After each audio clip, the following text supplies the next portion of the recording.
A very good evening. My name is Gregory Greene. I am a Conscious Solutions trainer, part of the Conscious Solutions platform, and we are so welcome to the Conscious Solutions world this evening to offer the support group on the perceptual positions. And we're also going to include the anchoring. These two modalities are usually the forefront and taught at the level one, but we find it necessary that it's always revisited as it's applicable to everyday learning and going hereforth in NLP will kind of use as touch marks. Now, let's go into it. As mentioned before, we will have Dr. Addy possibly joining us later. He is also a conscious solutions trainer and a great guy. So when covering the NLP, we've already went over the fact that we've associated the fact that these are our thoughts and neural inputs from the brain, which is the meaning-making process. This meaning-making process can either be external or internal, based on our visual, auditory, kinesthetic, and olfactory and gustatory intakes, what we intake. And we seem to make meaning out of these intakes. We actually make meaning. Linguistics is simply the way how we talk to ourselves and to others. In neurolinguistic, hi Maisa, in neurolinguistic programming, we call this internal dialogue or external dialogue. The relevancy of this is that for any coach, leader, or practitioner, it's essential that we define what is that inner talk that we are saying to ourselves. Does it have not necessarily, we're not going to use the word problem, but does it have a positive outcome? Is it resourceful? And if the linguistics that we are talking to ourselves are not resourceful, then we would go back, re-examine where did this internal dialogue come from? Was it told to us by outside environments, or are we simply making it up? And then how can we change that unresourceful state to a desired state? But the first part of that linguistics is to identify the program. And that program is based off NL, the neuro and the linguistics. And this program can possibly be programs such as stress. And when the individual is affected by stress, they eat. We can talk about certain programs where if the individual is getting ready to present, they talk to themselves and they say, I have to get ready. So they may actually take a drink. I've seen athletes as a former professional, collegiate athlete. The program was to literally get in the zone, and I would literally see players, hit themselves to prime themselves. Tony Robbins calls it, we've called that priming. But these are all programs, conditioned responses that arise for us to initiate optimal output in our exhibited program.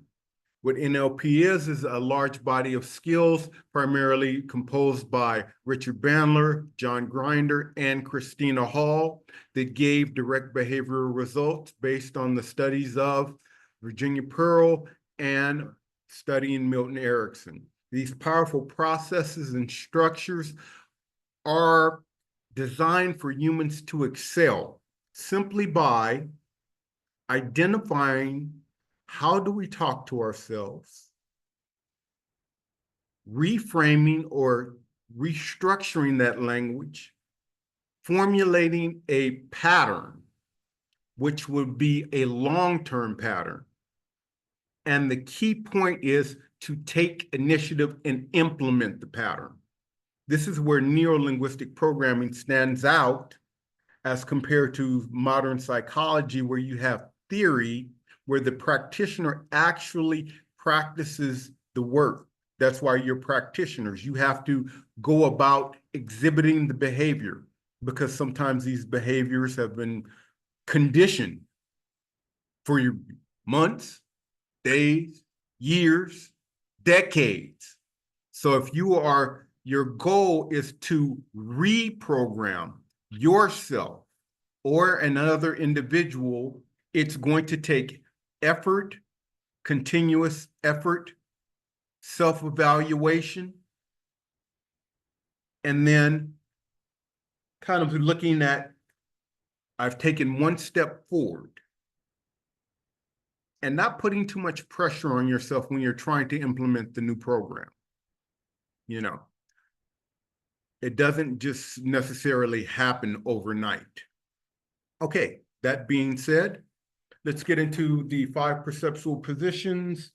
I'll be showing it from the slide, but if you have your book, say that's great too, whichever is easier for you. Okay.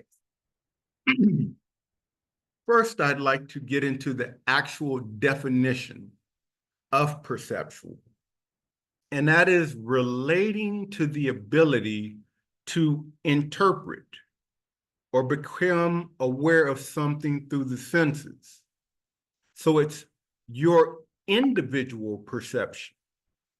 It's your individual perception. And then the actual position is a place where someone or something is located or has been put.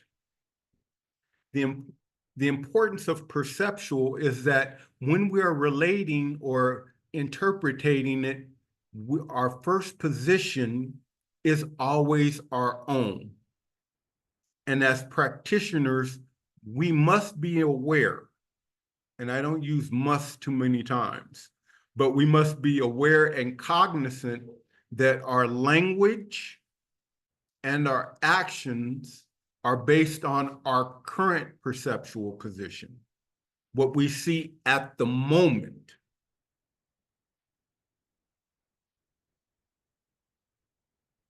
The other person's position, when we're making dialogue or communication, has to be taken with a point of validity, because they're coming from their position, whether it be a child, mother, business partner, parent.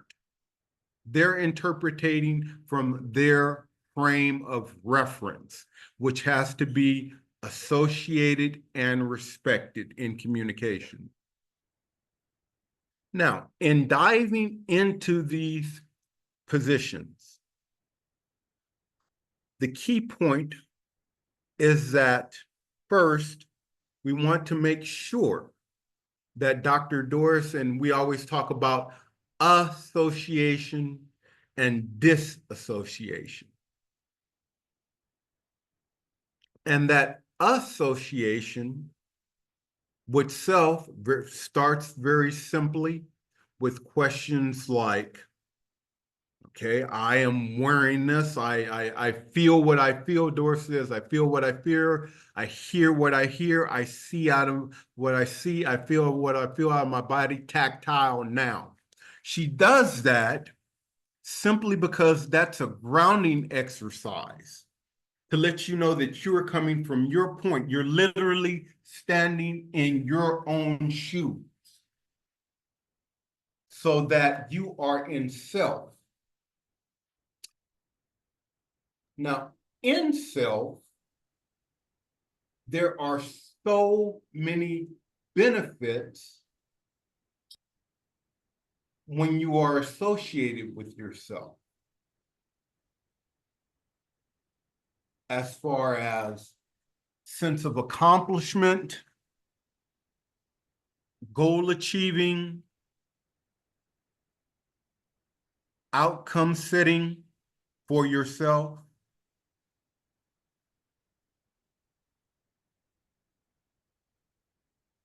and personal goals.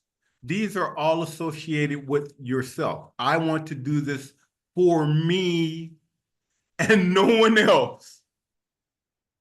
That's the self.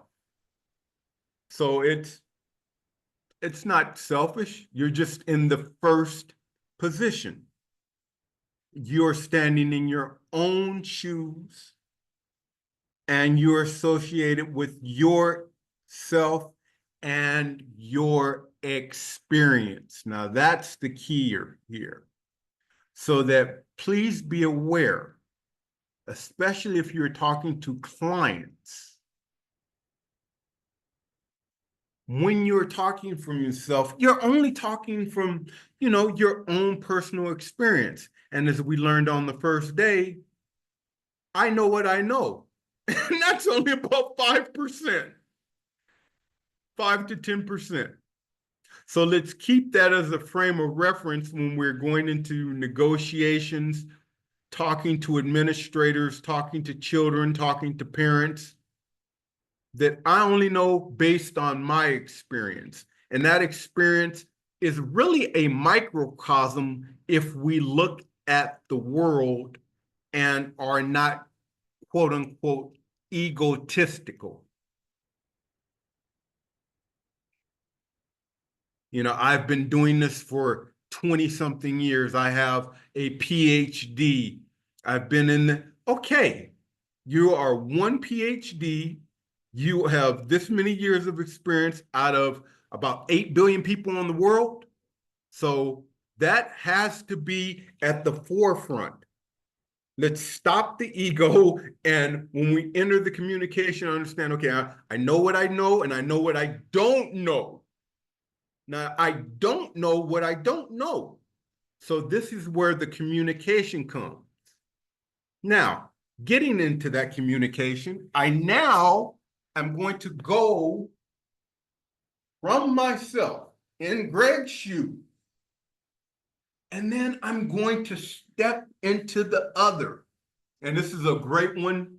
If you ever have a pair of shoes and you want to do this, you take your shoes off and you step out of your shoes and then you move them and you say, that's Greg over there.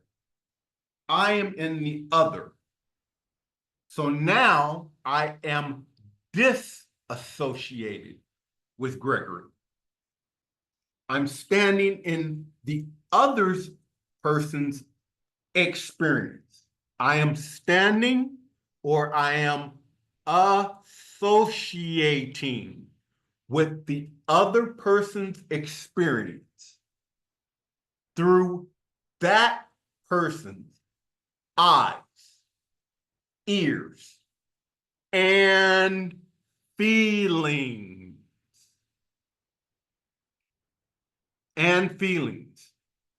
You are associated with the other person from their position. So that when you are associated with the other person in communication, there is an amount of influence involved because you're speaking in their language as a coach or as a client. We've talked about calibration. So now as I calibrate, I'm usually loud. I have a big tone. But if I step into the other, Sally, I'm going to notice that my client's kind of talking frail. So I'm going to match that because now I'm in her position. I want to get literally on her level. I want to be on her level. Alina, as a negotiator, if my client, I notice, has an avoidance of looking me in the eye, then I'm not going to look him in the eye. Because I've tried maybe once or twice, but he fails to look me in the eye. So, okay, that's just the way it is. I'm associated. He doesn't want to look. I'm going to match his tone, and I'm going to step into that person's position. And I'm going to associate with their experience, or to the best of my ability, based on the information that I've received on the client. And with NLP, how do we receive more information, Sally, with NLP about the client or another person? How do we receive more information? Anybody? Verbal and nonverbal. Yeah, exactly. Yeah. We read the cues, we read what they're saying, and we notice what they're not saying. That's what a practitioner does. Then I respond.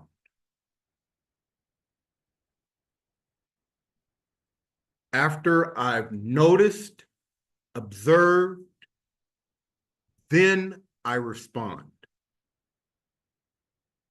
I think, it's very profound when we say think before you talk. But now, not only are we thinking, but we're actually going to observe before we talk.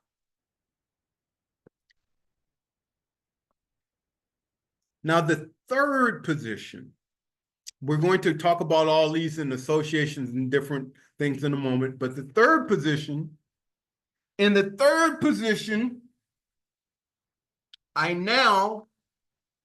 a step from Greg out of the other. Let me give it 1 second.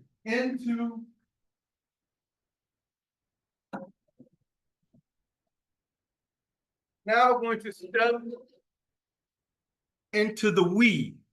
So now I'm in the we position. I'm in a we.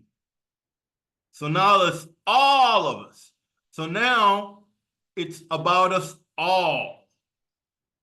And I'm associating to the best of my ability with the group or the organization.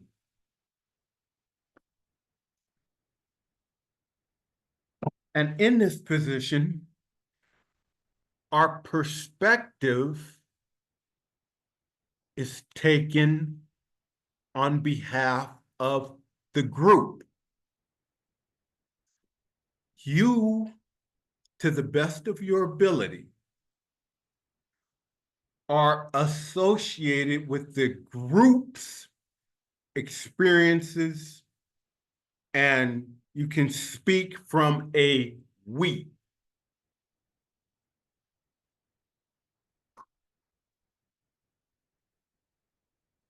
Let's get into some interaction. Ollie, give me some examples. This off the top of your head. Give me some examples of we. Give me some examples of we. Come on. Like we both agree that exercise is a good thing. Collectively. Because, that's me. Anybody else? Come on, give me a big we. Hey, Priya. We will be, if I'm talking about the tour, promoting a tour to a client, if I'm trying to pitch that, when I move from self to client and then we go to move I would say how we all love a good experience with the family when we travel, what we take away from that. Okay. For everybody. It will be, okay. What is that good feeling we have, the memories we collect when we travel without everyone. Family, boom. Someone said it. That's the word, family. Family is the biggest we. Family. Who can give me a professional we?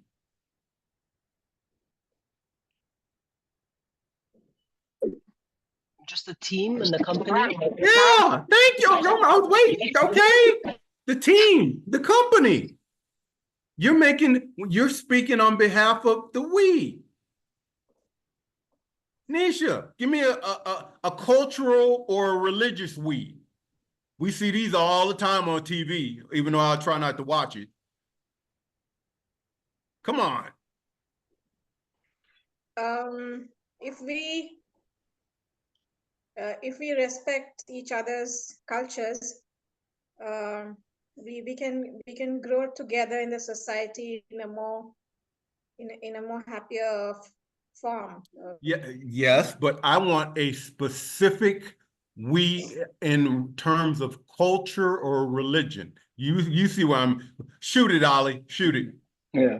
Shoot it. Any kind of similarities from a political perspective? That's a Thank big, you. Can we get some labels here like Democrat, Republican, Yep. American? Left wing.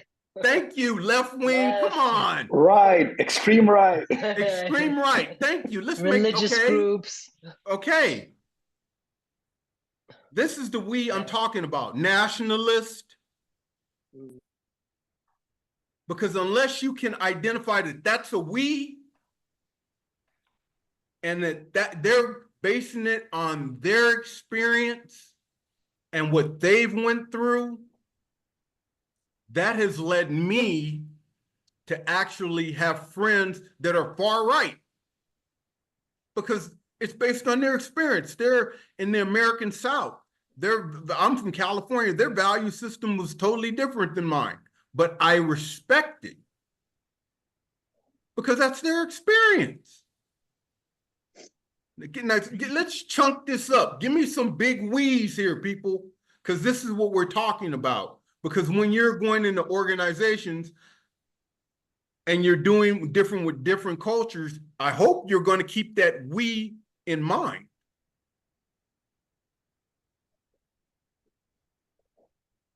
Different nationalities, different cultures. Okay, thank you. Nationalities. Thank you. I was waiting for some. I guess you could count, you could probably count genders in there as well. Thank you. Oh my gosh. Did she open it up? Did she open it? Did somebody finally open it? Okay, now is anyone considering right now the concept of we 20 years ago in terms of gender and the concept of we in present day world? It's a lot more complicated now. Well, and then, so as an NLP practitioner, what you do, Ollie, you chunk up and you say human race. So that's how you get out of that bind. You say, okay, there's no race, because when they do it on LinkedIn, the identification. So I just say, okay, I'm a member. When I used to do this, definitely in my 30s, when they used to always ask me the race, I would always write human. And I know I know I had the HR mad. I know I had the HR mad. But it was not until a professor had literally told me and enlightened me to that. But, this is the impact of the perceptual position. And I'm sure without going into detail, we can explain how we's have positive effects in culture and society, but they can also have negative effects. And this is what a practitioner does. He has to be aware of the resource and the possible unresource.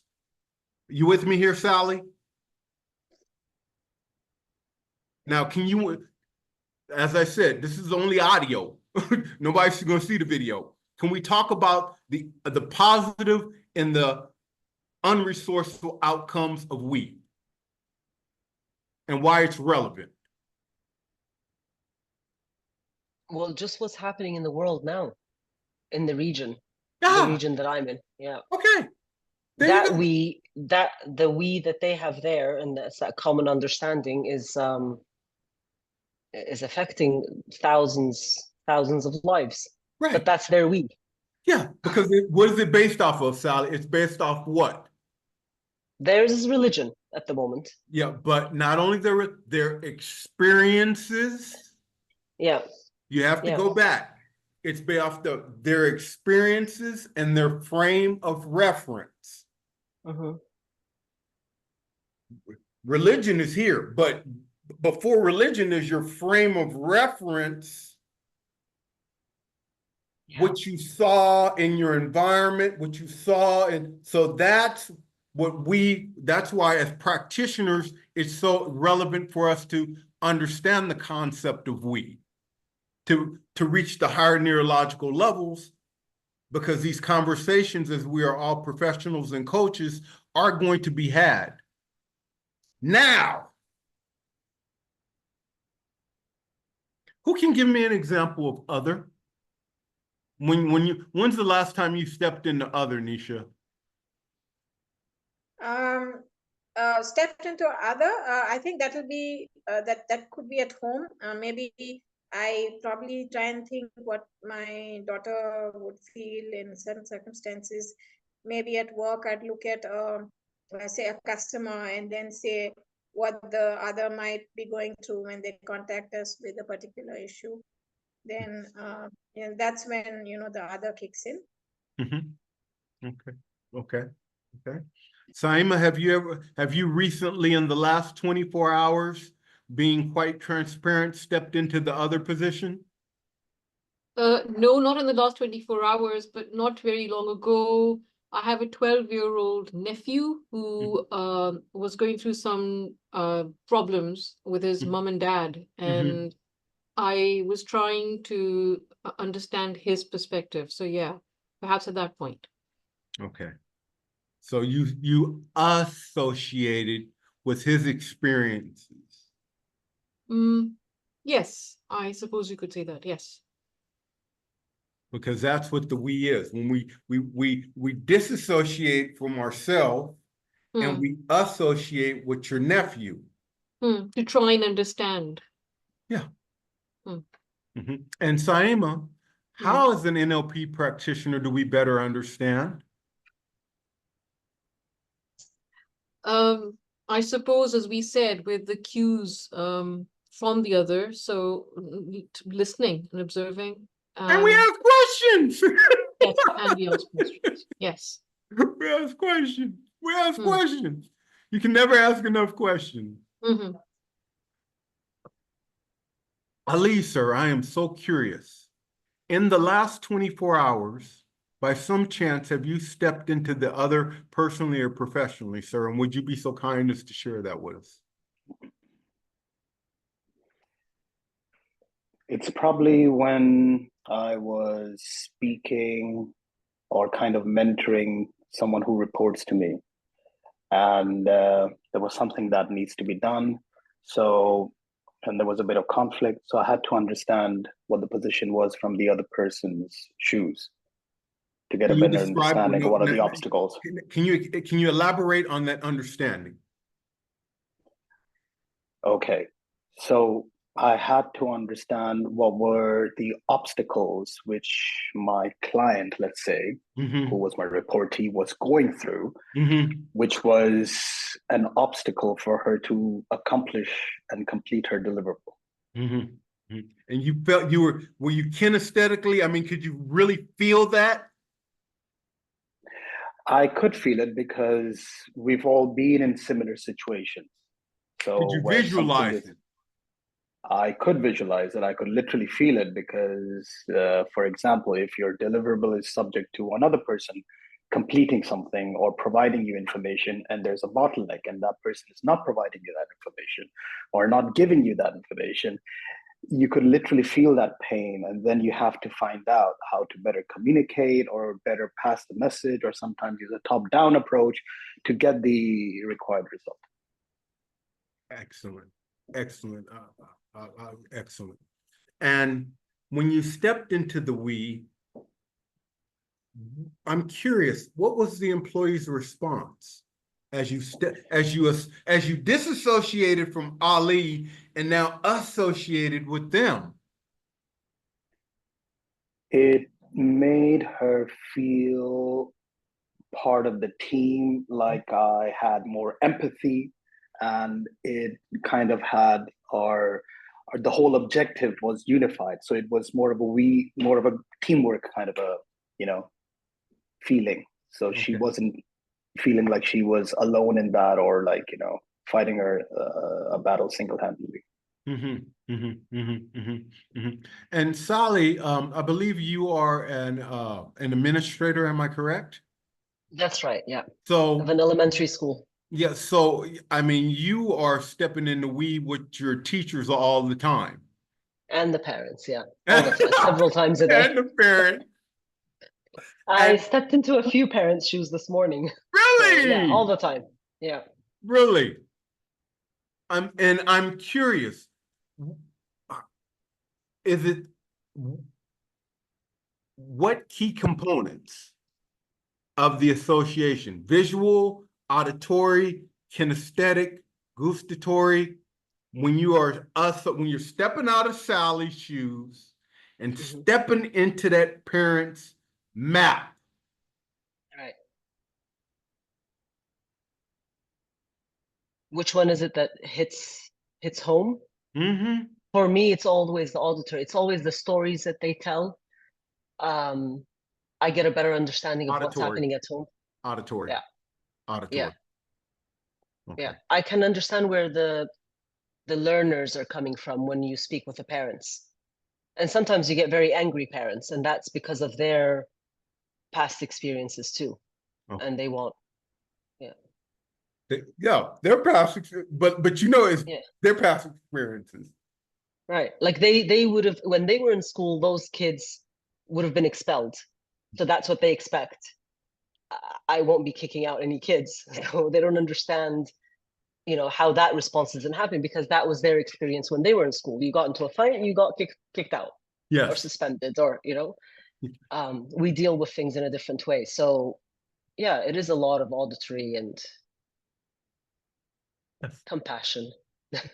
Okay. And what's it like stepping from self to we, or from self to other, and from other to self? I mean, how do you navigate that? Me personally, I use conscious of it? Are you conscious of it? I sometimes consciously do it. Yeah, I use the I'm also a mom card. I know where you're coming from.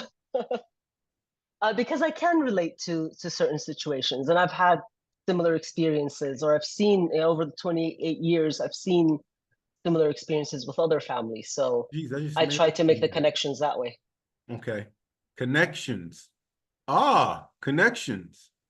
So that's the we. Now there's a big we, because now it's the whole school. Now we went from self to other to we. Now these are all associated.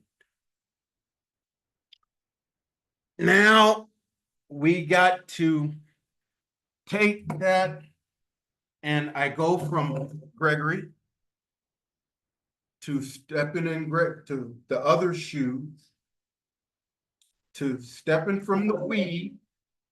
Now imagine I'm going to go from the we, from this chair to the top of my roof, and I'm going to go what we call as meta. This is the observer. Now, in the observer, you are distanced from position 1 and 2 and experience through their eyes. Your distance. And your feelings are uninvolved perspective. You are now associated with the observer. So you're disassociated from yourself and the other. Now, the meta is important in terms of NLP, because that's the beyond. And it describes, remember this word, I'm going to put it in the chat because it's so important. Hey, Anadi. Hey Gregory, hey all. Neutral. When you are in the meta, you are neutral because you're not associated with any position. You're simply an observer. The position offers more comprehensiveness and can actually transcend what the self and the other are.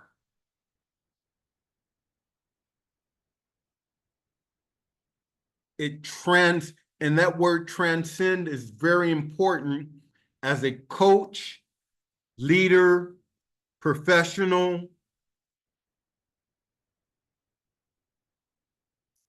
and I dare to say, even as a parent at times, for a parent to go meta and truly be neutral. So at this point, since we only have, how many we have?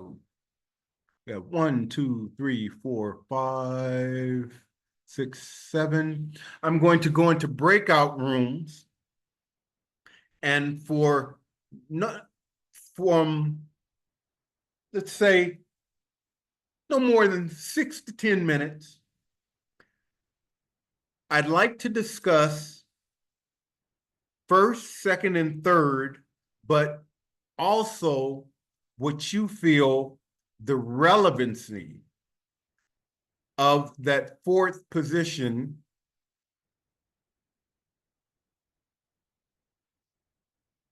And in this fourth position, you are disassociated. And as I mean, this is something that, is a must to be a coach or a leader. Sometimes it's hard, but it's necessary. And, in your discussions, talk about different examples and, how it happens. Let's go ahead and I'm going to put Nisha with Ali. I'm going to put Priya with Nadi. Nisha, 2, and Sally with 5, and Maisa with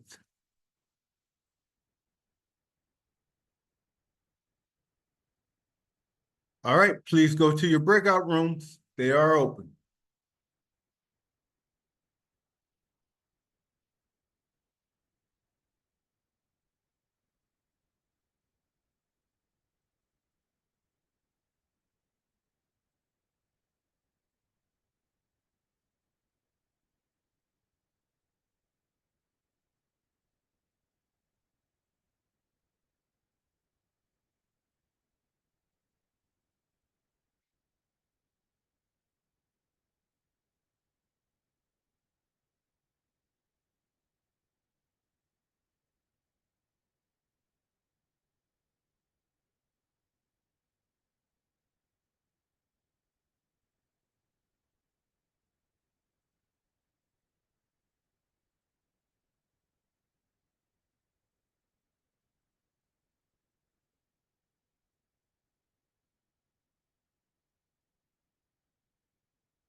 Hello.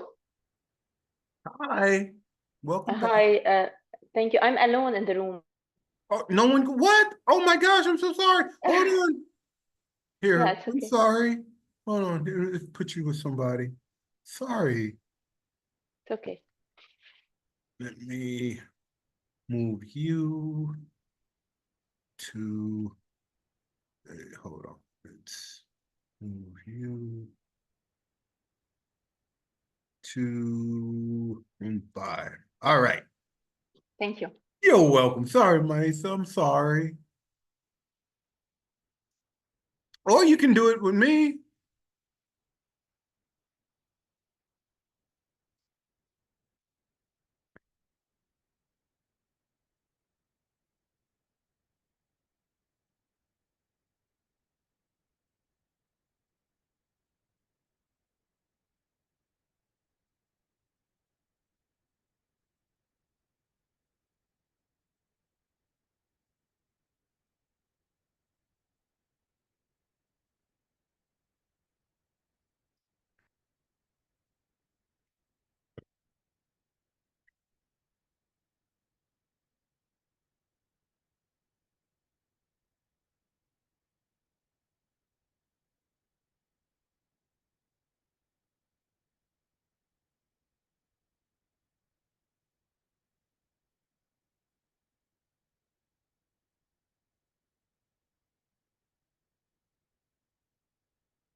So welcome back. This is October the 3rd. We're coming back from our perceptual positions where we have just going to share our feedback from the first position, self, second position, other, third position, we, and most importantly, we're going to give feedback on how we are affected when we step into the meta.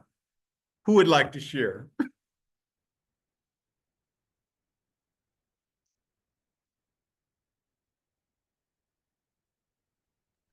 Yes, yes, Maisa.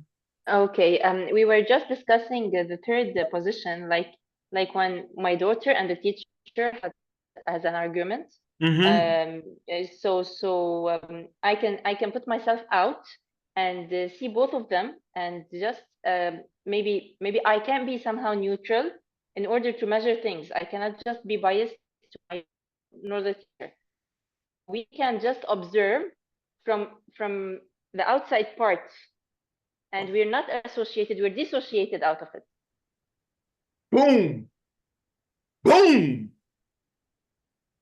Spot on. Spot on. All right, somebody else. That's boom. You got another one for me? Or you got another one?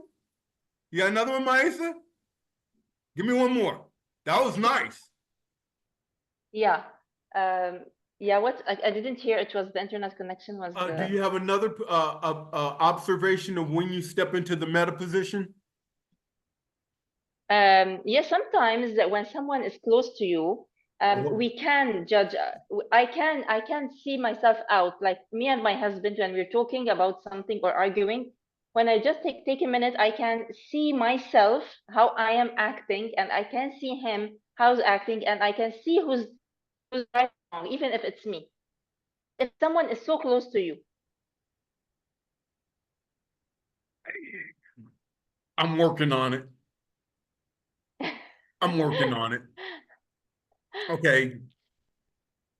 I mean, all right, let me just hold on. Let me just give you the. I mean, if you've got that, I mean, that's just because I enmesh. Okay. I deal with enmeshment. But I mean, just with certain people, I enmesh with other professionally, I can, but I'm pretty transparent. I wear my heart on my badge, on my sleeve. Okay, It's in order, congratulations, Maestro. If you can do that in a relationship, oh yeah, my gosh. and even with my kids, because I have to improve the relationship, I have to see my mistakes before their mistakes in order to improve the relationship. Mm-hmm. It starts with me because I'm the mom. So I have to watch myself first. Accountability model. Accountability model. Hey, Dr. Adi. Hi, Gregory. How are you, Dr. Adi? Good to see you, sir. Yeah, thank you so much. Thank you. I would like to introduce Conscious Solutions Trainer and Partner, Dr. Adanraya Reddy. Dr. Adanraya has certified in Neuro Linguistic Programming and Emotional Intelligence, and we are so very happy to have him tonight. Dr. Adi, we were just sharing the feedback regarding the meta position and what it's like as far as the judgment being that observer, not associated with. Okay. And Maisa gave a brilliant with the parent teacher. That was like spot on. That was so, and actually that's, ideally where we would want parents to be. I mean, I'm sure Sally was refreshed to hear that, like, okay, there is parents like that. Who would like to share? Who's next? Okay, Hanadi. Okay. Rip off the Band-Aid. Okay. For me, I guess in coaching, there are like sometimes at the beginning where I would associate with the other to build up the rapport and to listen and to actually build the rapport will sum up the whole situation. Mm-hmm. And then at a certain point, I would move to meta to have the logical parts start thinking what exactly is needed. Yes. And in meta, I would use it for my own self, actually, not in not in the training, but in meta, I would use it for myself when I have something to think about and I am very overwhelmed and I have, you know me, Gregory, I get overwhelmed very quickly. So when I have so much in my to-do list, I would go meta or meta just to look at the bigger goal and then, focus and get my overwhelming to calm down. Mm-hmm. And the lastly, I think with self, it's ourself, like that's most of the time. With we, I guess recently now, every day we are in we with all the like the things that are happening in our region. So you know the drill about that. Yes. So that's basically how I. Oh, and actually in we also I use it in trainings when we are doing trainings together. So I'm using we most of the time. Camaraderie! Camaraderie! Who's next?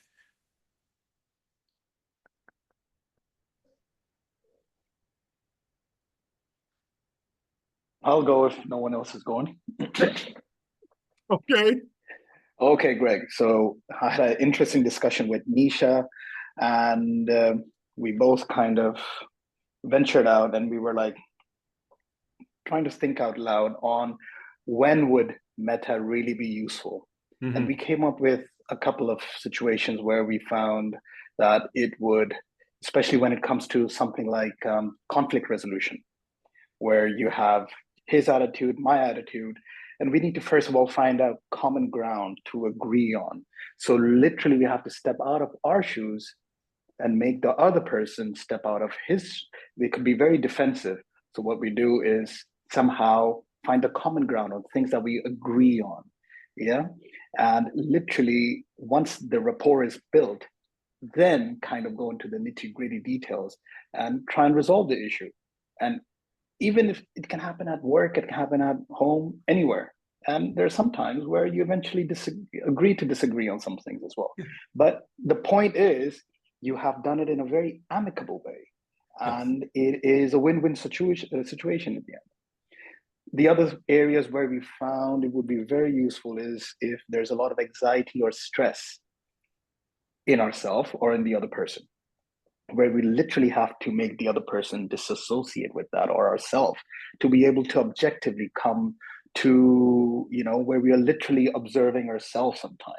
I don't know if it comes into a meta phase, but it could be a spiritual kind of a trance-like state where you're literally seeing yourself and you are observing yourself experiencing that traumatic experience or any kind of issue that you are feeling. And then it could be physical pain.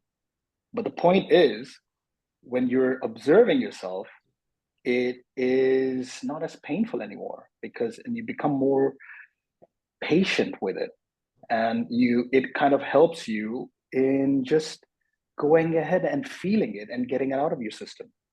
So it doesn't become that painful anymore, if you see what I mean. Are you a witness? When you step into that place, are you a witness?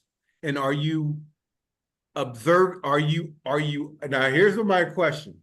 When you are in that place, are you a witness or are you actually associating?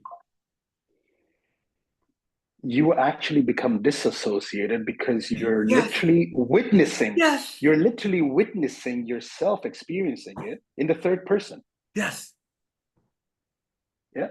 Yes. And same thing can happen if you want to. The third example we thought of was if you want to break a habit or something that is. So literally disassociate. Look at not the person, but look at that act. The pros and cons, literally disassociating with it and come to an objective conclusion. And not the fact that what you're craving, but you're literally observing yourself craving, but not experiencing that, literally detaching from it. No feelings involved. It's logical. Oh, yeah. Yep. Okay, once again, this is not anything new. NLP is not new. What we do is we learn the terminology and then we go about applying it as practitioners. Because you've already been doing this. You all have been doing this. But what Richard and John and Christina, and they were able to term it, identify it, so that now we're more conscious of when we are in these patterns. And ideally, hopefully, pass that knowledge on to our team, significant other, family, organization. All right, Nisha, Saima, Priya, let's hear it. Okay, so Greg, I think Ali pretty much summarized what we discussed, but Yeah, I looked at it in a very different way today when you presented it. And yeah, we generally do it in our mind, we say we have to be subjective. But I think that whole diagram was so, I don't know, it just came very profound to me this time. And it's a very good example to see how you can, step out of not feeling that, you can hear me? Yeah, I So can hear you. I want you to say the word. okay, so it's good not to get too emotionally involved at that particular point in whatever we are doing, and to actually pull ourselves out and disassociate and probably associate with something alternative. I think if we could quickly disassociate and associate with something better, and then reprogram ourselves, it probably puts us in a better place. Mm, so yeah, like I said, easier said than done. Practitioner, practitioner, Yeah. practitioner. Yeah. Saima, please. So as you know, I'm a pretty fresh graduate with the NLP stuff, and I took a month away. I was visiting my family in the Yeah. Netherlands. I came back to that because that is the freshest experience I've had. Mm-hmm. And having done this whole NLP stuff, I thought I was in a situation where my 12-year-old nephew was caught shoplifting for the second time. And this was obviously a huge deal at home. So the parents and he were at loggerheads, and I was there observing. And I found it very difficult to do what we are just talking about right now, which was disassociate. And the reason was because this is a child I have known all my life, that I'm very invested in. There were lots of emotions involved. I tried to use what I had learned, and was only, partially successful, really. It was a very demoralizing experience. I realized I am still very fresh. There's still lots, like you said, practitioner, lots that I need to practice. But yes, so that really, that experience was profound, and I understood it's very important to draw boundaries, which in this situation I found very difficult because it was family. Thank you for your honesty. And the meta, I really liked what Hanadi said about the meta, because that's exactly what I think it is self-reflection. So taking all that data and now on your own, placing it where it needs to go. Yes. Mm. I wish you tomorrow. Let's let's do it. Yeah, lots to do. Yes. Priya. Yes, right. For me, I'm always disassociating. It's become a habit. Okay. I have developed that. I don't know, maybe when I was 13, I think. Sometimes I try to, and I forgot after that, because that was a good achievement I did in my studies. When I disassociated from many things, what I felt was limitations. I cannot study, and when I started to learn languages. So that was one. So my now as a coach and a mentor, I work with this community, online community. And the difficulty I face, not personally for me, because I'm able to disassociate and then get to the other side of the table, and I try to understand from their perspective. The problem is I get into it too much, where I know that some of them are not willing to change at all for their own reasons. So, but I know that I can clearly see that it's like astral travel. I travel from here to that timeline sometimes, somehow into their head. So my challenge here is I face every time that how do I make them come from that? They never step out. They never step out of self. Okay. Even though they are the all, which we are supposed to be. So they never step out of self. So for me to pull them out of self, then I need to match that, and then I disassociate, and then I try to associate them with meta that I have to go. So most of the time, what I'm trying to say is I'm there in meta mostly. I'm able to do that. but I'm not able to get the other person to achieve the same thing from where I am seeing overall development, overall growth. That is where I'm always stuck. Because for me, it is okay to switch. As a person, I feel, as a person, I feel, Greg, I feel that it also depends on the kind of person you are. If you yourself are a person who's a self person, it's not possible for a self to move so quickly. Self is just there. That person might be a CEO. That person might be a leader. But I have had that experience where the leader themselves do not want to step out. So it primarily depends on practice, like we all say, and the kind of person I am. I am not a self person. It has had its own, it backfired on me too, personally, because I don't think of self at all. I'm always on the other side. So yeah, that is for me. I'm still unable to crack that. How to move the other person to be. Dr. Ardi, what would be your suggestion in assisting Priya on how to move the client from the self to the other? What would be your suggestion? Yeah. Yes, thanks, Gregory. So now, I think, so there is a lot of noise. So where somebody can mute, not talking. Yeah, right. So, yes, as rightly said by Priya, I understand. So if I just understand, I preface what I heard. Priya, I think what you're saying is that you are facing a difficulty to feel the other person's perception. That is what you are saying?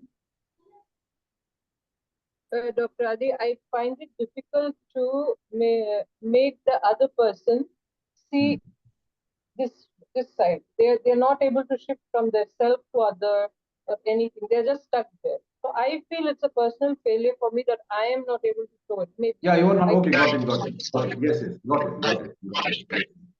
it. Yeah, this is a typical, like it a human psychology. See now, what I just go out of and see as a casual human life experience. See now, I feel something. Suppose Priya, I like Priya, but the same thing Ali say Priya, I don't like Priya. So who is right in out of them? If I convince Ali Priya is good, there is a 50-50 chance I may fail, I may pass. Okay, it is not. You understand, Priya, what I'm saying? So exactly this. So I know that you are 100%. I don't find any great human being than Priya, and I'm saying it is my experience. I'm not falsifying anything. But at the same person, same circumstances, suppose we three are colleagues and reading in or studying in the same college or working in the same university or somewhere in the some office. But the other person carries the same different opinion than what I have on you, then how can I convince Ali that Priya is this? So that's why exactly there I feel, yes, here NLP will come into play. Yeah. So how it is like, that's why we should always see now this is not practicing. We have to practice this. See, perceptual position, what it says, we always have to have 4 observations minimum to understand what it is exactly. See, even I don't know that there are 4 things existing, then how can I understand what is happening there? That's why NLP is giving us a tool as a perceptual position. This will help you to understand the situation. See, you're seeing something, you're hearing something, you're feeling something, you're tasting something, you're smelling something. As a I, if I say I'm Adi, I have one filter in front of me. I see only what I'm seeing. I hear only what I'm hearing. I'm not hearing what you are saying.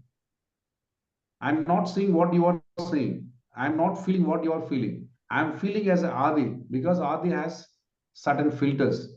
How I experience the people. Understand, Priya? Just I'm making little elaboration, but I think at the end it will be clear. Yes, that's why as a first person, you see what you see. You heard what you heard, you feel what you feel. Then I am saying, I'm not saying right or wrong. Then I am saying, suppose Priya is sitting in a chair, sitting in a hall, sitting in the room, she's experiencing this, she always experiences the same. Yeah. Now what I am saying, Priya, just you step out. Step out, because certain time to understand what is there exists differently. I cannot see by sitting there. I cannot hear by sitting there itself. That's why I'm taking another position, second position. So literally I'm moving from that Priya to understand Adi or Priya to understand Ali. She has to move out. Yeah. Move out first. Understand it is if you stand there, sit there, if you see you 100 times, you see I look the same personality. So that's why NLP is giving a tool as a second position. So in the second position, what we are doing, in the second position, you're just allowing yourself, yeah, just see what others are seeing, what that person is seeing. Okay, others, how, see, it is like empathizing. Suppose I said Priya is suffering, but I don't have any mercy because I have a conflict. But if you see second person, then you get a chance to see what is Priya feeling, what is Priya's intention. Just you get a chance to understand. I am not saying to agree or disagree. I am just asking you, change your place and see not as Priya. If you feel your Priya, you see the same thing wherever you stand. So that's why what I am saying, you are not Priya now anymore. Take the second position, feel as other person. You are seeing Ali as not Priya, seeing as maybe Gregory, seeing as maybe Nisha, seeing as maybe some his friend or his whatever it may be. So that position is demanding you. You forget about your filters, you forget about your thinking, you forget about your understanding. Now you stand and take in the other position role. Just observe and see what is happening. I'm not asking to prejudice and say, no, he's wasted. I'm asking you to observe. You write it. What is the sensation you're getting? You feel it. What is the feeling you are getting? You just experience what is that other person experience. Then there is a chance 100% that you may get a different perception about the situation or the person. This is true. Yes. Have maybe Dr. Adi, have the client, Priya's client, literally step, if he's in the chair, Yes. step out of the chair, Priya, and tell him to. So that's why we do in perceptual exactly. Just we stand up. Suppose this is the second position, I will stand here. Yeah. Just to make it clear, suppose I'm in a first floor, there side by there is a road. If you heard the sound, you heard the same sound. Suppose you feel you are at the 10th floor. Maybe the house is same, the road is same, the vehicles are same, the traffic is same. But if you are on the 10th floor, you may experience differently. Whole situation to you, the noise, the sound pollution, everything you feel differently. Suppose you go to meta, you are just flying in the aircraft and seeing down. So there could be your own house, there could be the own street, there could be the own, there's all this going on. But if you see from the aircraft at maybe 3000 feet, that is meta. That means you completely disassociated. You are not the I, you are not the other person, you are not the observer, but you are observing the observer. Understand? So that's the fourth place. If you see that, you feel everything is cool and calm. Where is the noise? Where is the problem? Where is the concern? So if you understand the same situation from different positions, forget sometime about you as a Priya and see as other person, sometime see as observer for some time, see as observing the observer means meta for some time. Then the same situation you feel differently. There is no chance you feel the same in all four positions. You may have to do this with your client. Yes, this clearly tells us you might have to how do can I experience what is happening in a reality. If it's online, have that's him why there is a sit in the free page in chair. NLP. Sorry to cut you off, Dr. Addy. Yes. Yes. There is a preface in NLP, always presuppositions, how our mind frame should work. That is, the map is not territory. So we are seeing only our maps. Most of the time it is our map, but we are not seeing the reality. That's why there is a presupposition. It speaks about map is not territory. So whatever you see, there should be always, the reality could be something different. How can you know what is reality? By perceptual positioning yourself.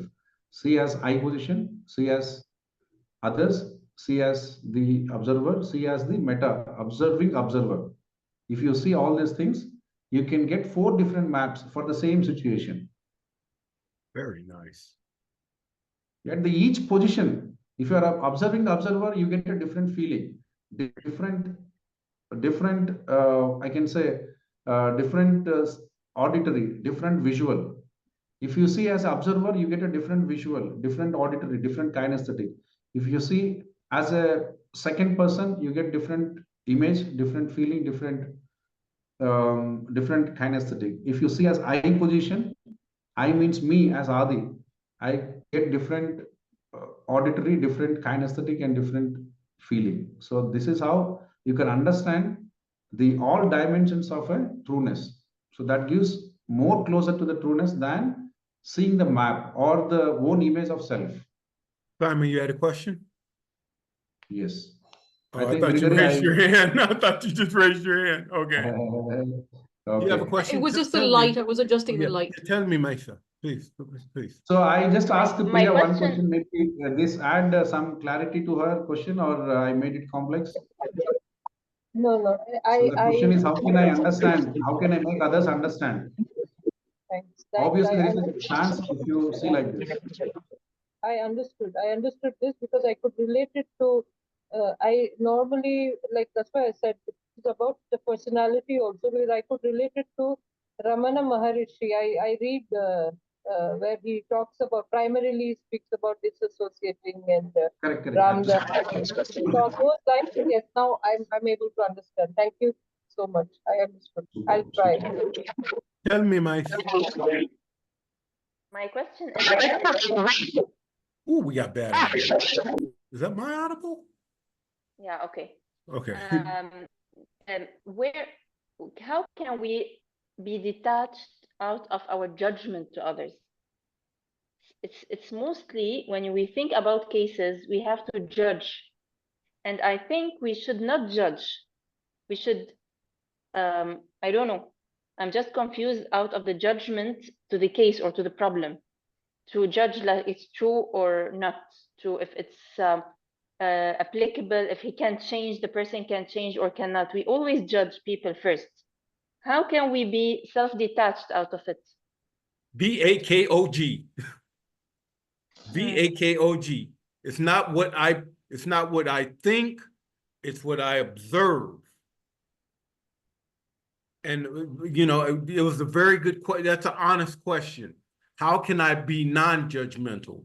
Well, first, I have to be conscious that I am judgmental. And secondly, when I make my judgments, if they're based on what I see, what I hear, what the person's movements are, they're based on verifiable evidence.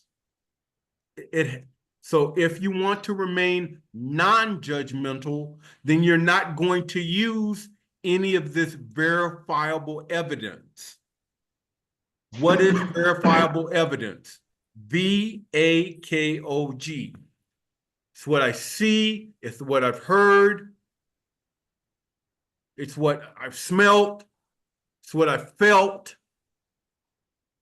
I mean, literally felt. I mean, some people have, they say that person gives me creepers. That person gives me shivers. I've heard people would say that person, I feel uncomfortable with this person. Never met the person, never. But they literally they say, I feel uncomfortable around this person. That's their kinesthetic feeling. Now, who am I to judge that? because they're basing it off their kinesthetic awareness.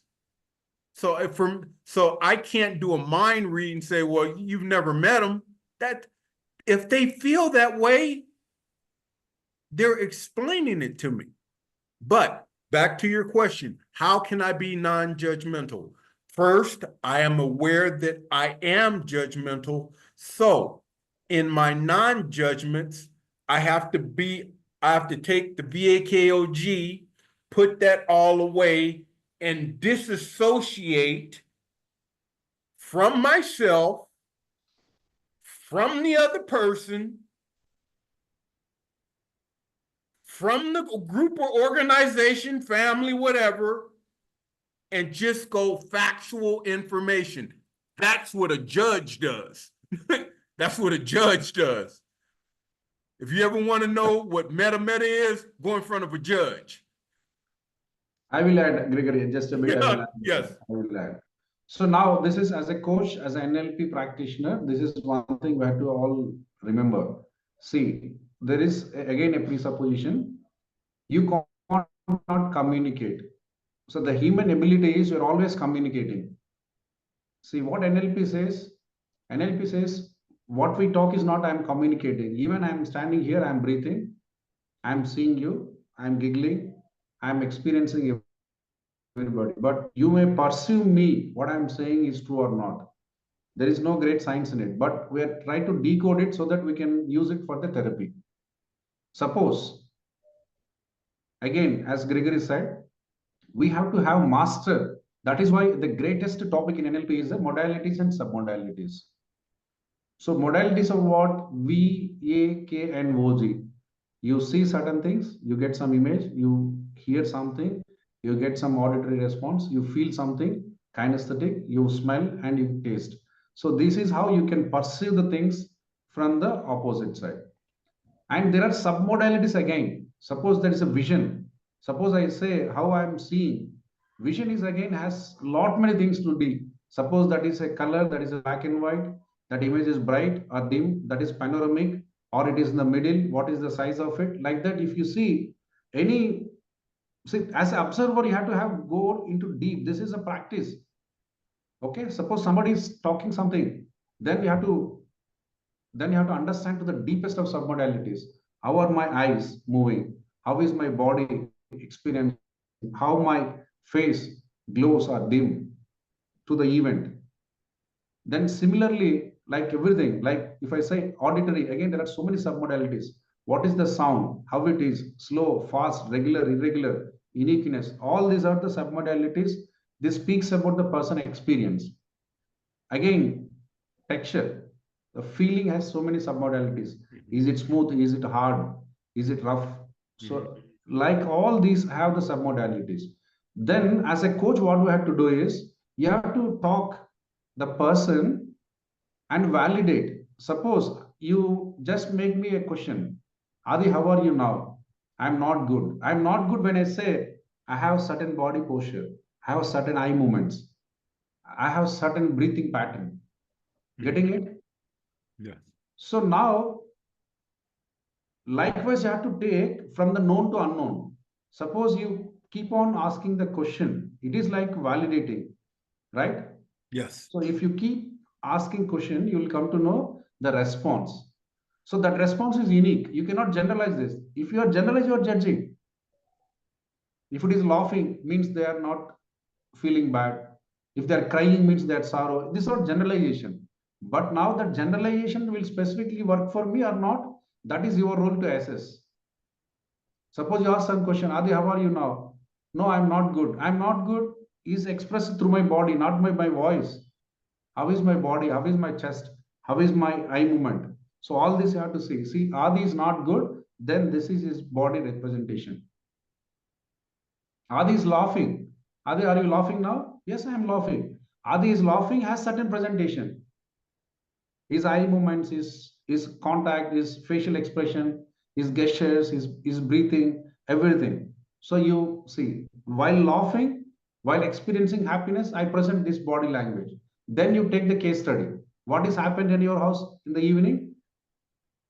Then you see relate. As I am saying, right? Because Even sometimes I don't know, as a client, I come to you as a coach, I don't know what I'm saying. I say what I say, that's it. I'm saying, keep on saying the same what I'm saying. But as a coach, that is your responsibility to decode me, to understand what is the reality. Reality is not what I am saying. Reality is something else, what has happened at my back.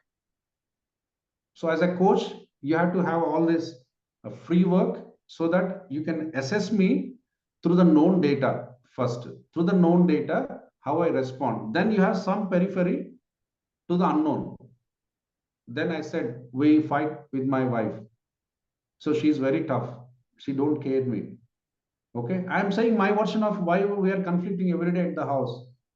Then as a coach, you have to see what I'm saying. What is the trueness? Am I saying my map? Am I saying the trueness?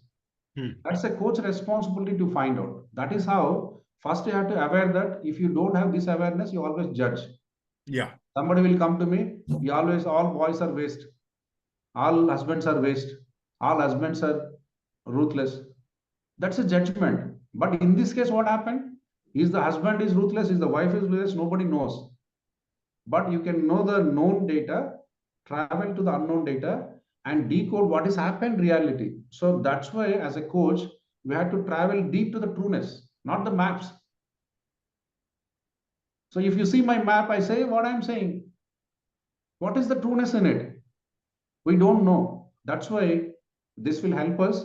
The topic what we are discussing, the maybe meta position or the VA case modality and submodalities will help us to understand to reality and travel close to the trueness than just sticking to the maps. Yes, I think I clarified how can be non-judgmental. First of all, you have to know that we are judgmental in nature as a human. This is a human ability to judge everything. But as a coach, you have the option to be non-judgmental by applying these tools. Fly on the wall. Yeah, right. Fly on the wall. I just observe. That's me. That's my own little mantra. I'm gonna fly on the wall. And then after the session, I have an imaginary tree. And what I do on that tree, whatever was in that client session, I put on that tree. So I don't carry none of it. I just put it on the tree because I don't want none of it. So everything's on the tree. That's just a little tip. All right. So we have went over the perceptual positions. We got about 30 minutes to jump into anchoring. I'm sorry, God, we got to a tangent. Okay, starting off, anchoring is one of the most basic NLP tools. Basic. Some of you've been doing anchoring your whole life. You just didn't know it was anchoring. The contribution was first given by Robert Dills, as far as he was attributing it to behavioral change work. And he actually calls it the glue, that the anchor is the glue that holds our work together. So what's the key to an anchor? What we want to do with an anchor is form a new stimulus reaction pattern. We want to form a new stimulus reaction pattern or an anchor. The purpose of this is to create an anchor and unexchange it with an unwanted one. What's the unwanted one? Food, addictions, procrastination. You can name, with me, it's very simple. My anchor is my tennis shoes. I keep my tennis shoes right in front of my bed. And I hate it because when I wake up in the morning, it's the first thing I see. And I hate going to the gym, but that's my anchor. I freaking hate, but that's my anchor. So, I mean, sometimes I look at it 5 minutes, sometimes 10 minutes, sometimes 15 minutes. Them damn shoes are just sitting there looking back at me.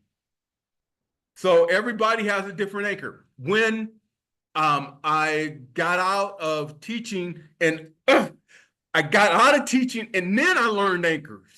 So when I was at the college and the universities, before test, we all can imagine the pressure of tests on our kids. How about, or a big project, how about if before the test or before the big project, the teacher or the administrator went to the teachers and taught them an anchor where the students and the teachers and the team would be able to step into a resource state and put qualities. Give me some qualities during the test, Ollie, that I need. Give me some qualities. I need some. I'm about to take I'm about to take the bar. I need some qualities. Somebody help me out here. Focus. Focus. Somebody. I got a test. I need an anchor. Someone give me another anchor. Commitment. Commitment. Someone give me Excellence. another anchor. Huh? Excellence. Excellence. Excellence. Confidence. Well, man, okay. We're getting ready to do a team presentation to a major client. Dr. Adi, give me 3 anchors that the team, before we do this presentation, maybe we should put these anchors in, sir. Yeah. So maybe the clarity. Clarity. Yes. And correctness of the data. Correctness, yes. And finding the solution for the problem. Solution for the problem. Boom. This is the problem. Here's the solution. We've already stepped into that state before we do the meeting. We've already stepped into that state. So this new stimulus reaction pattern, as I said, we're going to get rid of the unwanted. Oh, what are we going to do? It's a new client. Oh my God, my parents are going to kill me if I don't pass this test. And we're going to change that by putting in these anchors. So here is our example. It is on page 110 called Basic Anchoring. Basic Anchoring. Man, do I have the slide? Let me see if I have that slide. Basic Anchoring. Oh, please, please, please. Please, please, please, please, please, please, please, please. Promo updated. Oh, boy. I'm gonna have to pull up book. Let me see if I can get the book. Yeah, leave it, leave it. I will take out. I will take out. Is that okay? Yeah, go ahead. Go ahead, Dr. Addy, take it. I'll find the book. Right. So I will just see anchoring is like this. What is applicable to our life?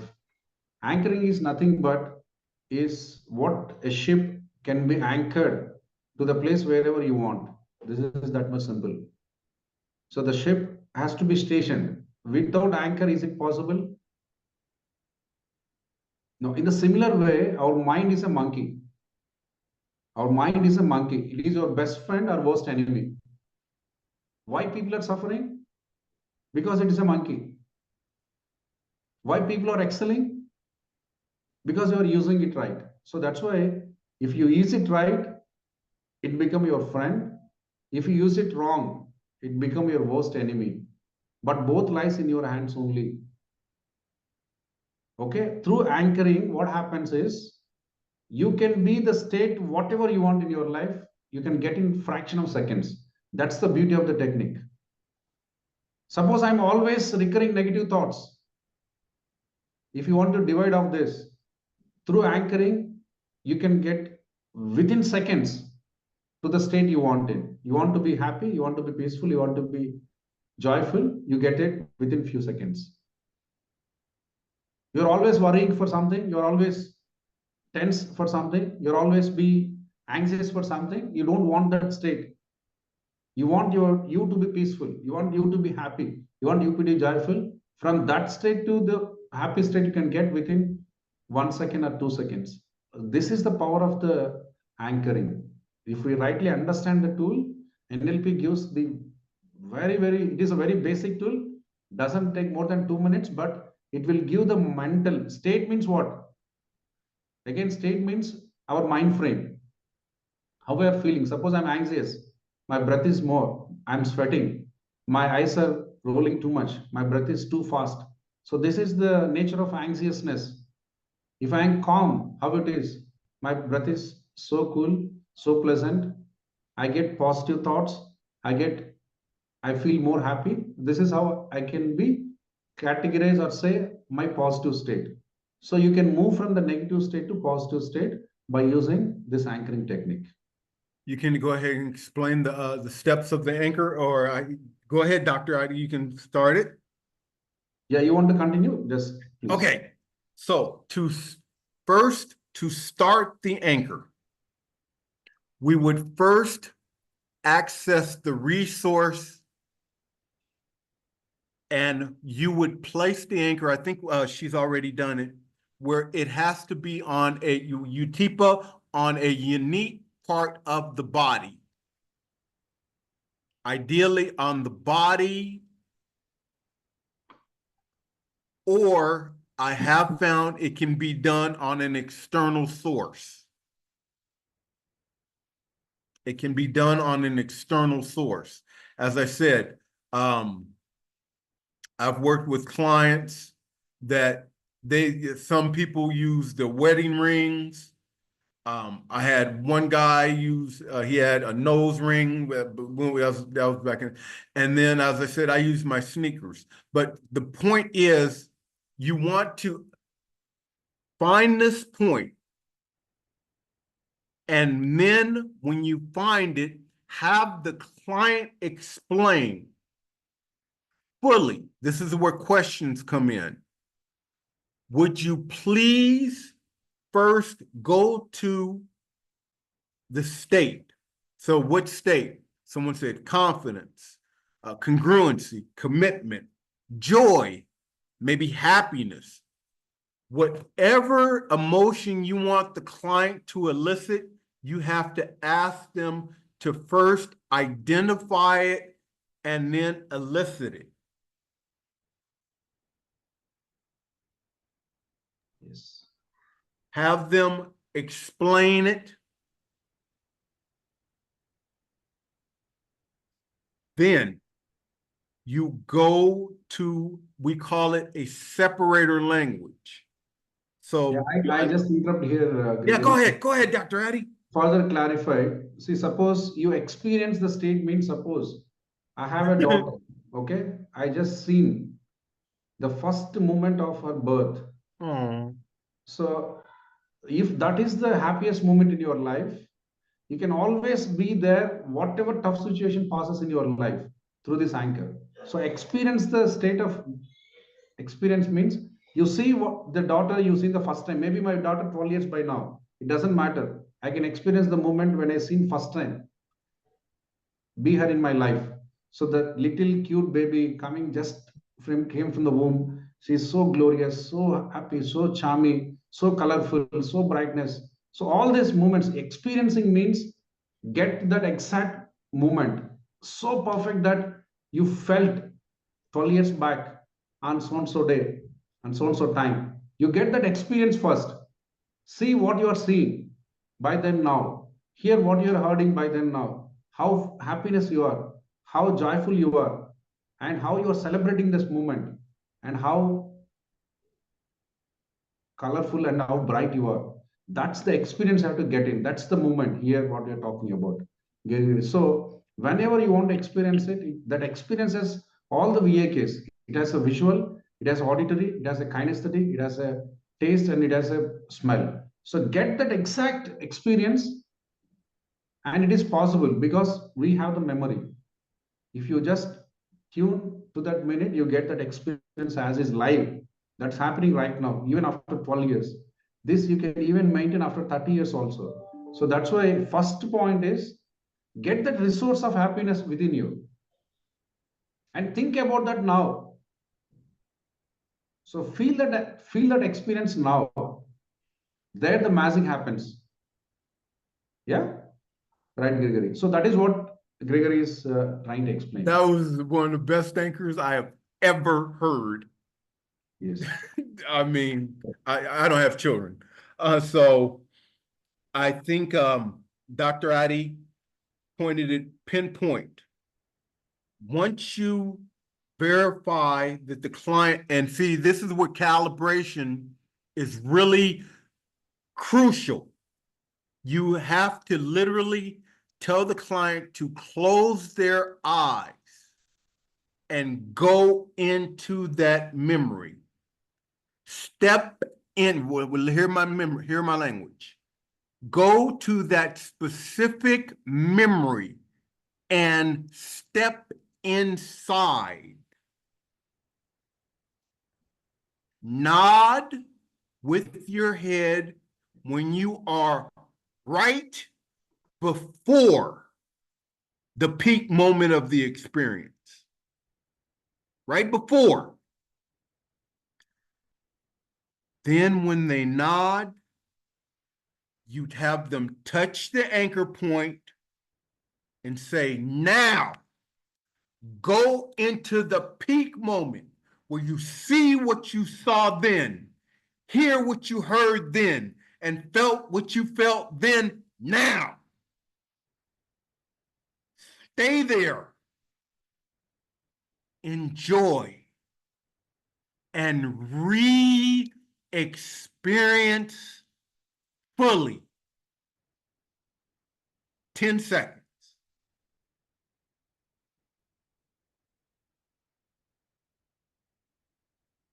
So there's the start of the anchor.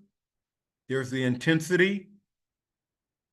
You see when they're nodding, then you take them to the anchor. They're in the anchor with the red line, feeling what they felt, hearing what they hear, summoning all that resourcefulness, capability, ability. Then after that, you would have them 10 seconds, then you go neutral. As a coach or a teacher or a parent or a husband or a wife or somebody loves somebody, or as a human being, calibrate the difference. You'll see it, of the difference between the present state and the resource state. Then you test it by firing the resource anchor, and you calibrate the response again, and then go neutral. Then you can test it, the response deliberately again, and ask, how is it now to have this new response? And calibrate.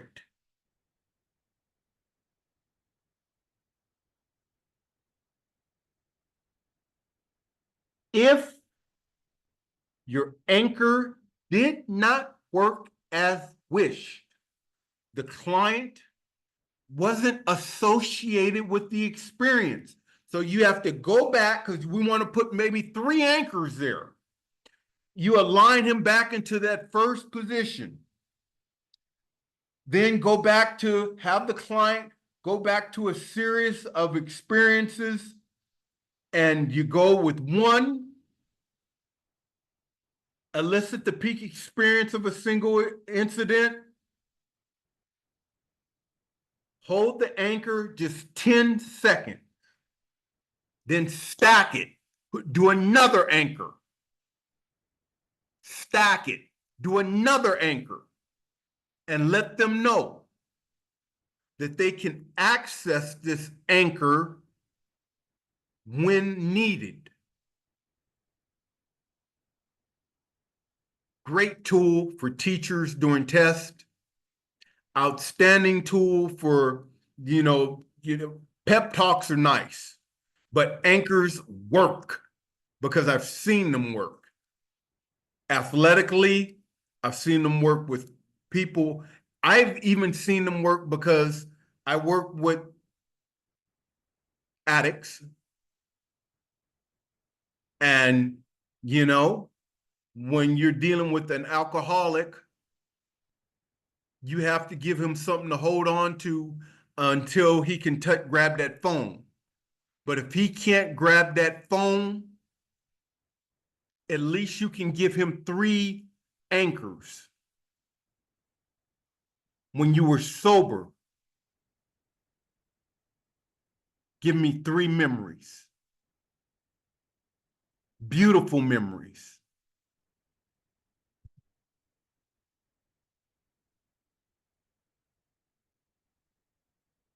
Because they already know the pain. You don't got to do pain. So you want them to be able to access those positive points that get them to the point where, okay, I can make it through the day. Maybe I need to call somebody. It's a very useful tool. Questions? Yeah, yes, Maisha.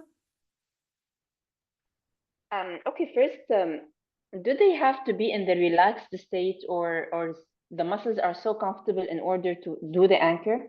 When you first start, you want them relaxed. You want them in the let's say neutral state, neutral state. Okay, so they shouldn't be tense. They should be in the relaxed state in order to have good imagination. Exactly. Because some people are so maybe they cannot go far through imagination. And I'm one of these people. Like whenever I'm just thinking of things, I have of anything, I have so many distractions. As yet, okay, so it's not pure. So it's not pure. It's not, I'm thinking like of the event or the happy moment or the relaxed moment all the time. So while I'm thinking, I'm having other stuff coming inside. Internal dialogue. Yeah. No, I will just interrupt here myself. See now, that's why while we are putting anchor, that's why as a first step we are saying, you have to have the resource. Don't say that I will get so many zigzags, so many things. That's all okay. That's happening. But if you just take relax for 1 minute in your lifetime, so now we are 40 or 35. So if you go back maybe 1 year before, maybe 6 months before, maybe 2 years before, maybe 3 years before, maybe 5 years before, maybe 6 years before, there is some incident in your life which make you absolute pleasure. Maybe it is your marriage, your first anniversary, your baby's birth, or your father's birthday, or your mother's anniversary, or your something in your life. So now the anchoring is just extrapolating what we have already resourcing built to the state which we don't want. See, now you identify the resource, what is more profound in your life. So that memory itself will take you to that moment. That's why I said the birth of my daughter. See, now I'm struggling with my job, I'm struggling with my finance, I'm struggling with my XYZ, I'm struggling with my wife, I'm struggling with my health. All these are struggles if you stop today. Yes, in my life, morning 6 to evening 6, I have so many problems in my life, but it was not me 5 years back. So that's why in anchoring, first step is identify the resource. Identify the resource and experience the peak of that happiness. Don't say that I don't have peak of happiness. Don't say that I'm struggling with so many other things. That's why I'm saying not you today, myself today, or somebody your client today.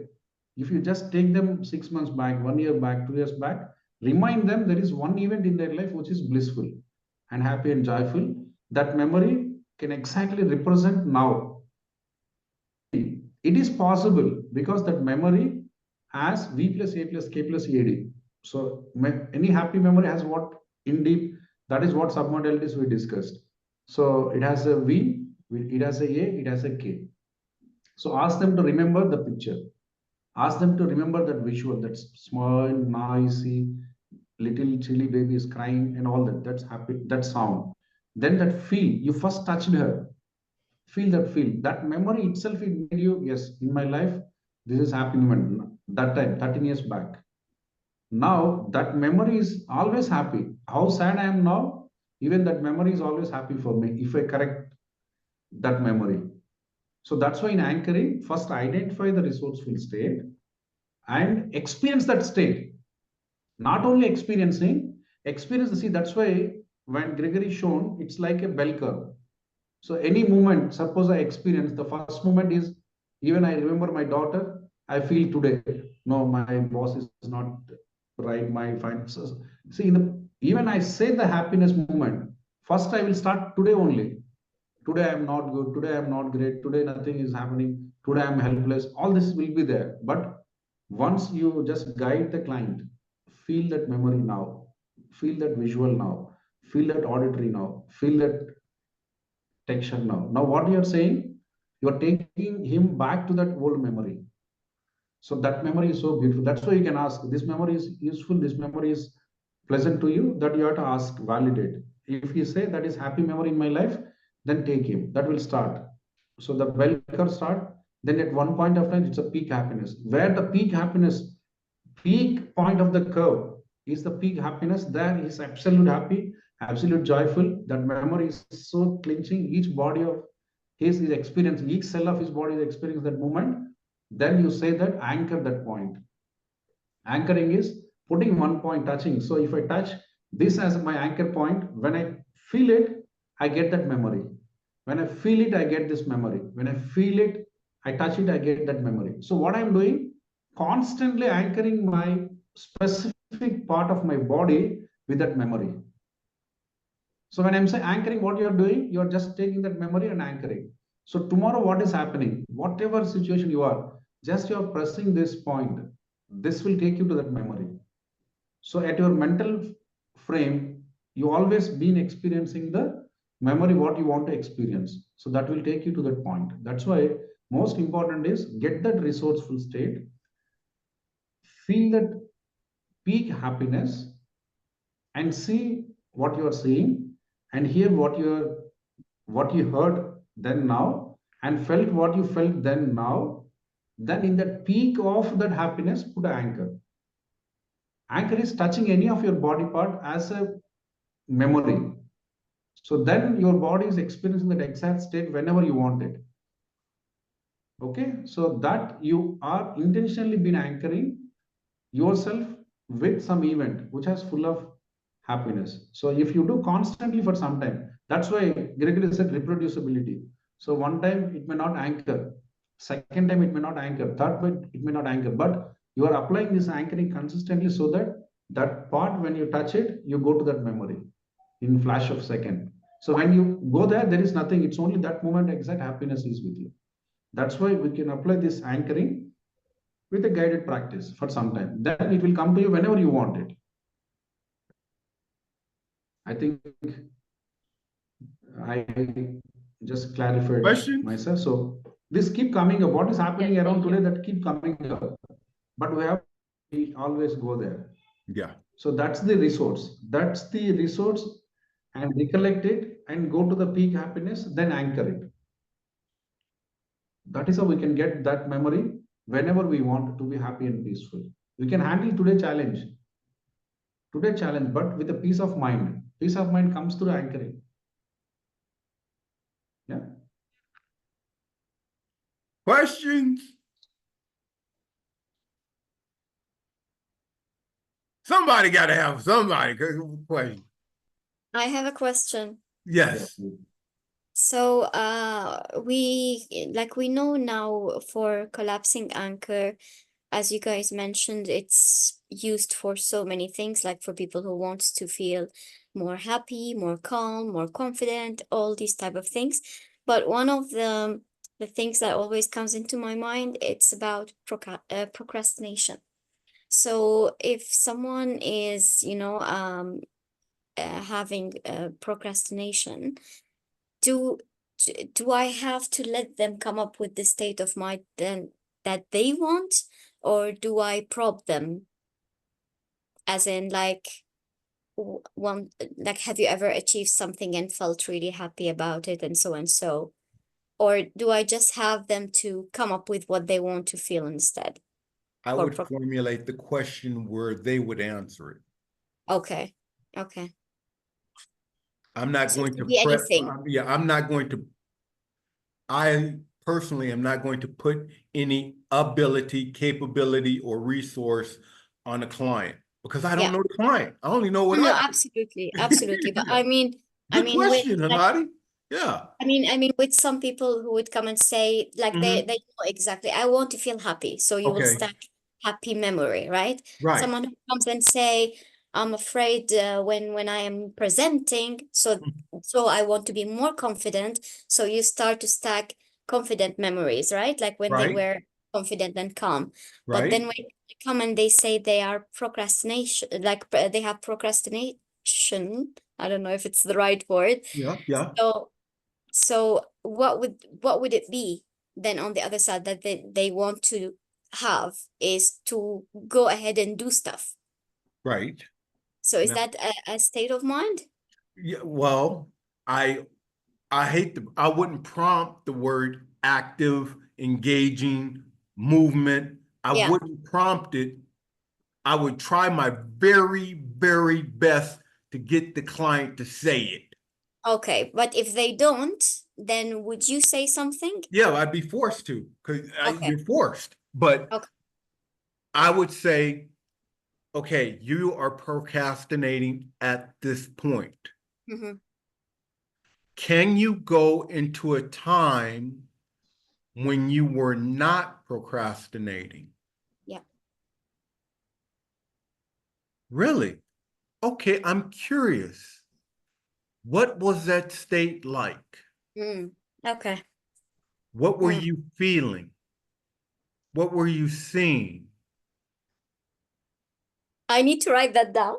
You know, because what you're doing is I'm trying to elicit answers from I'm doing a live autopsy. I'm cutting you open and finding out from you what's in you, but I can't put it in you. It's already in you. You just got to tell me what it is by we ask questions. So you ask the question of procrastination. Was there ever a time when you were not procrastinating? Mm-hmm. I'm curious. When was that? What was that like? Can you describe some of the qualities that you had when you were not procrastinating? What were you like? What was your day like? What was your morning like? What was your afternoon like?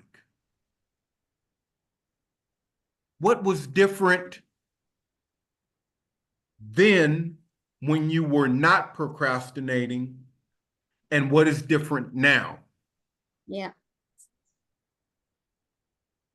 Okay, we got a question. Go knock it out, Dr. Daddy. Thank you, Gregory. It's all good. Yeah. So any question to me?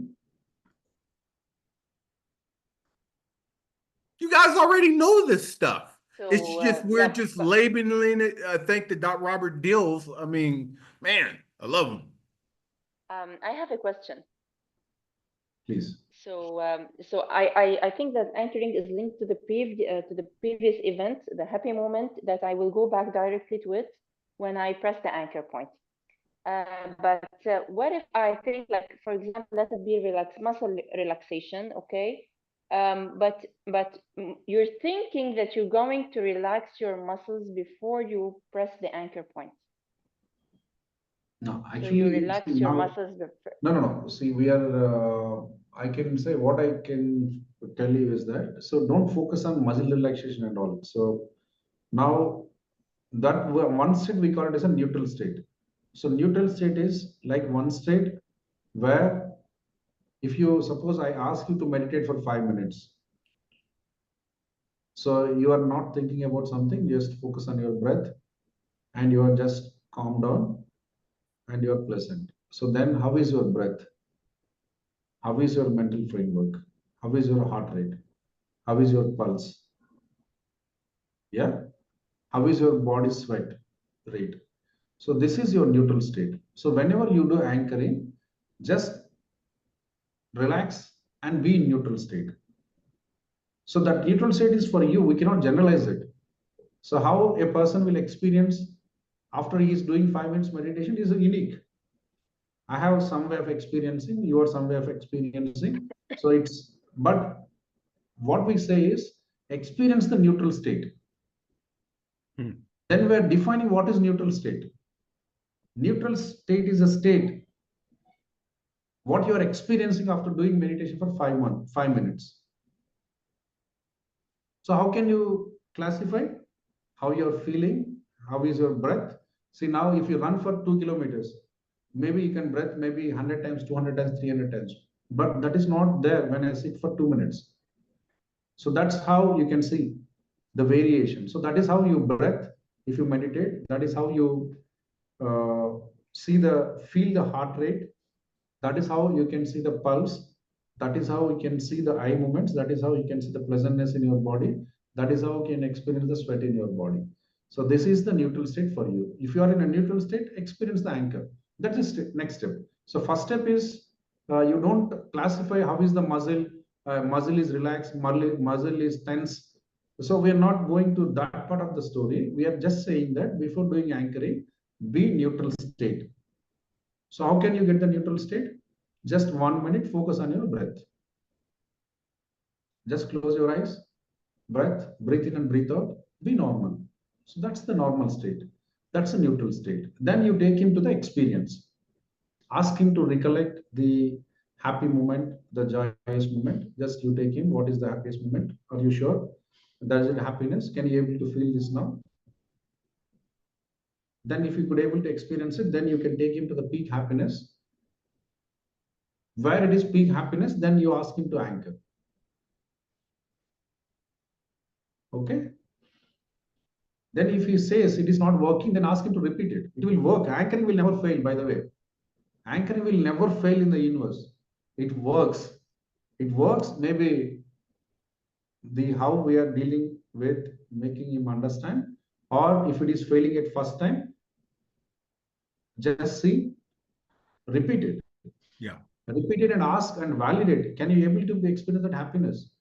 Get the validation. Yes, I am experiencing happiness. How do you know?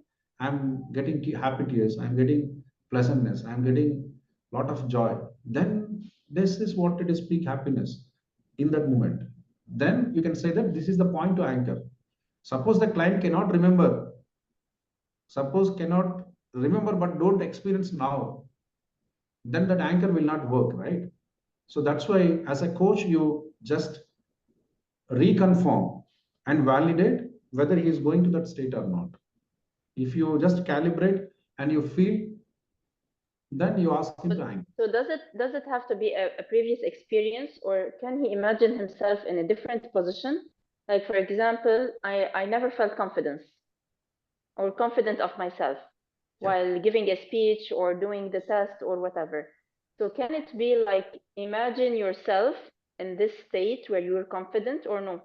Yeah, no, that's what I'm saying. See, now this is what exactly the point. You are not confident when you give a speech. So define it. What is not confidence? When I give the speech, I get tremors. I get more sweating. I get panic. I get somewhat excited. So I get some fearfulness. So this is what you are defining is not having confidence. So you know what is not having confidence while giving a speech. So what is happening with you? You have some attributes. Now I'm taking to you asking the moment where you are so confident. I'm so confident when my father is beside me. I'm so confident when I am with my mother. I'm so confident when my brother and me traveling someplace. So then recollect that moment now. So you have so many confident moments in your life. Not I'm talking about while you're giving speech. While you're giving speech, I know it's terrific. But now I'm taking you to the back of your memory and recollecting, asking one by one, when are you confident? What is the last moment you are confident? Then you say something as a client. I was so confident when I went along with my father to so and so place. We went a recent trip. I was so confident, so happy because my father is beside me. Then can you elaborate? Here. Then you elaborate how it was. You are saying, I'm so joyful, I'm fearless, I'm so positive. So then I can experience and counter check, are you really that? What you're saying. Otherwise, I can take you to other event in your life. And I can ask again, is this moment of happiness to you? Is this moment of confidence to you? In the confidence, how do you feel? How you recognize? Then if I feel that memory is working, then I can anchor that memory with you. Then just by anchoring that memory, when you are giving a speech, when you are just addressing the gathering, I can say anchor this point and stand. 90% of your body, what you feel as non-confident will get confidence because now you're anchored. You don't bother about the situation happening right now. Already at a mental frame, you're anchored so that whatever you're supposed to feel, that comes to you by design. That is how anchor works. So now if you stand in front of 1,000 people and taking the mic and speaking, just you anchor. The moment you are getting stage, you are getting palpitation, you are getting some tremors, you are getting some shake in the body, just anchor it. See the response. Your body will change because the body is experiencing not now what is happening on the dais. Body is experiencing what you have been anchored with confidence. So with that anchor, you give the speech now. What is anchored? Anchor is confidence. And you have so many moments in your life where you are so confident. So when I anchor that moments in you, if you press this anchor before going to the dais or on the dais or giving the speech, at your mental frame, exactly take you to the body condition. That breath, that heart rate, that pulse, that sweating exactly comes at a body level. You go to that moment so that you stand properly, then you do what you're supposed to do. Nisha or Hanadi, I have a meta task. Would you feel, do you have in your bandwidth to actually help place an anchor with Maisa? Can you meet with her and help her place an anchor? Yes, Either why not? Why not? Why not? Absolutely, we can do that. Yeah, it's about the practitioner. So yeah.